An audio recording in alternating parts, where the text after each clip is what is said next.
Hello! So in this lesson, we are going to talk about things that are out of your control, or even just the general premise and idea that some things are just going to be out of your control, right? All of this training that we've done so that you can become a trauma-informed yoga teacher is to help you to have a better, deeper understanding of where your students may be at on their journey. And also offering you the opportunity to consider adding this as a deeper part of your experience as a yoga teacher, where you can really go in to the populations that need us the most, right? And that is the populations that are not aware that they can do a lot of deep internal introspective work on their own time through the guidance and safe space of what yoga philosophy has to offer. And so it's a beautiful opportunity for us in this profession to be able to really lean into and offer to our students. It's also a beautiful way for us to encourage our own personal and private practices to be more informed from a trauma perspective. I know when I'm practicing yoga alone, I love to really set the tone and the mood and make sure I feel safe and secure, make sure I'm practicing in a capacity where I can really let go and really be deeply within myself. And I can only do that when I know what's happening with my surroundings as well.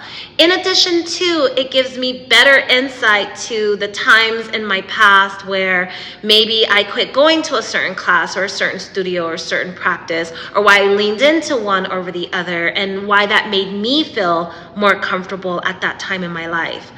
I also love the idea that I can see where I've progressed personally, and I know my students have this beautiful and many epiphanies throughout their own experience over time as well. And it's really just encouraging and beautiful to see the healing showing up in the body and taking place.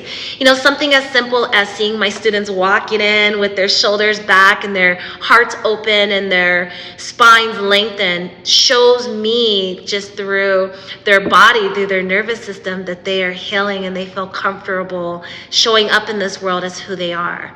That is so comforting, because as we portray our own healed selves to others, we are showing up for them and giving them the offering to do it for themselves. And we're all doing that collectively all of the time, even if we're unaware. Most of the time we are unaware. People just see the strength and the confidence and the love that we're projecting. When people are not projecting love and they're showing up with anger or disagreement or judgment, it's from a place of hurt. I know whenever I've been judgmental or whenever I've been defensive, it's been more about me than the situation, scenario, or other people involved. I have seen myself completely transform over the last decade, at least, in these areas in my own life where I see, you know, the hurt and the pain, and I have that empathy, but I also have strong, secure boundaries for myself where I'm still open to honoring myself while also allowing people to be where they're at. And that brings us to today's topic. When we're talking about things are out of our control, and most things technically are. But when you're in a setting where you're working in a trauma-informed setting with others, one-on-one and group settings, you have to realize that everyone has their own emotional state at any given moment. Anything can trigger us. Anything can take us sort of off balance, right? Like literally and metaphorically. That's why yoga is so beautiful, because it teaches us physically what we may already be feeling emotionally or mentally.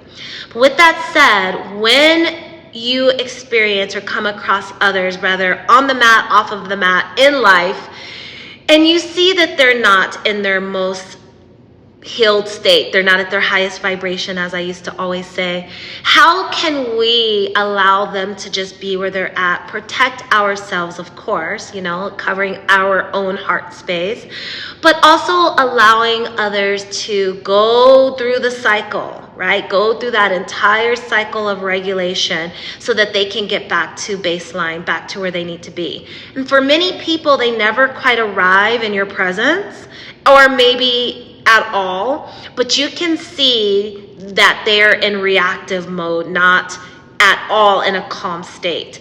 And so the idea is that we just have to let people be where they're at. So if you're teaching in a setting, in a group setting in particular, and you notice that one of your students is deregulating, and we had a lot of this happening in our case studies, and when we discussed this in a group setting, we received so much beautiful feedback and just different opportunities for everybody to express what they've experienced personally, what they've seen personally, or how they will handle a situation intuitively. And we had nothing but authentic answers that were all different. And it was beautiful because there's no right or wrong answer. It's more of just putting it in our subconscious in case we're ever coming across these opportunities to hold space or to help co-regulate or to let people be. A lot of times when we're just working in case studies together, it's not about looking for the right answer, but hearing what the suggestions and the answers are so that if we're ever faced with that, we're prepared. It's not a first-time scenario.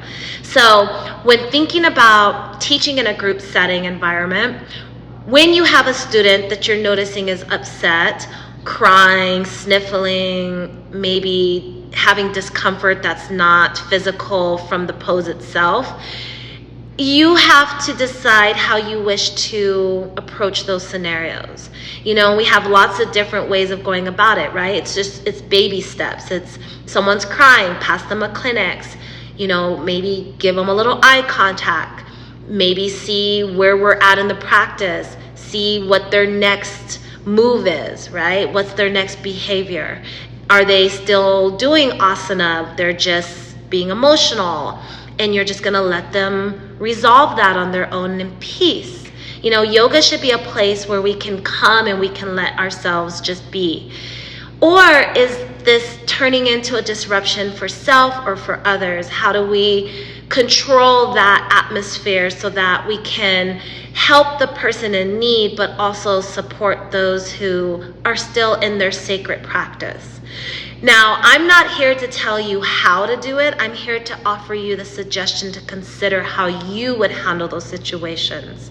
Now, sometimes we have to be in those situations and know how we're going to handle them. But most importantly, being trauma-informed invites people to be wherever they need to be. Instead of us trying to fix them or fix the situation, we just try to control ourselves, right? Keep ourselves calm, cool, and collected. Keep ourselves regulated. The more balanced and secure and grounded we can be, the more we are co-regulating with everyone else. You know, we are not the answer to everything. We are not the solution. We are the guide. We can help lead people into their best spaces in that moment, if possible, if they're open and receiving of that. But when in doubt, just let humans human, you know, and have some ideas about what you would do. Have some best practices depending on where you're teaching. You know, if you're teaching outdoors and things feel unsafe, have a plan. It is your position if you're teaching yoga in the park, or if you're teaching in a facility, or you're teaching, you know, have the expertise, do the research, know how you are going to handle a situation, and make sure you are offering the best, safest solution for everyone involved, and you're not just sort of going with the flow. You have a general idea of what you would do if something happens. So sort of like a fire drill.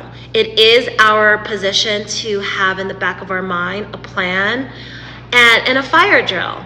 Now beyond that, you want to allow people to live their best lives in that moment.